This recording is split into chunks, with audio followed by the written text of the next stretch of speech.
Many people believe that there is a clear distinction between the mind of a criminal and that of the average person, whether that is based on their socioeconomic background or simply the biological makeup of their brain.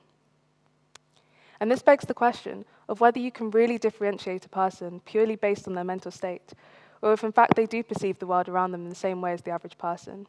And it furthermore suggests that maybe everyone does have the same qualities as a criminal suppressed within them. Offenders come in all different forms. However, it's suggested that there is supposed to be some sort of trait that joins them together. Whilst I was reading, I came across a quote by Sophocles. All men make mistakes, but a good man yields when he knows that his course is wrong, and repairs the evil. The only crime is pride. And I believe this to be true, that everyone makes mistakes, and everyone does things that they regret, but it's how you choose to move forward from that situation that depicts the type of person that you really are. I was speaking to my friend about the talk that I'm giving today, and he kindly offered to share with me his story, and I feel like this really resonates with the idea that people do change. Him and his friends were taken into custody for GBH with intent, and I only knew this person after this had happened, and I would have never thought that he would have taken part in activities such as this. He's one of the most knowledgeable people I know, and one of the kindest, and perceives the world around him in such a positive way. And this is what came as a great shock to me. However, what was I expecting of a person that would commit these acts? Was I expecting a person with a teardrop tattoo on their face, or someone with a scar? And I feel like this shows that there is a vast perception of what a criminal is suggested to be like, or assumed to be like. I do think that people's upbringings do depict whether they're more likely to take part in criminal activity than others. And this in no way justifies their behavior, but does put some understanding behind it. My friend told me how he grew up in a hostile environment with an abundance of problems, that including child neglect, drug abuse, domestic violence, and violence inflicted on himself as well as those around him.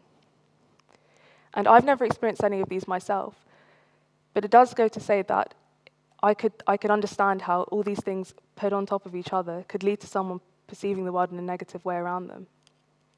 And this begs the question of whether someone can really choose to be cold and display forms of aggression, or if it's simply the fate of their brain and they don't really have a choice.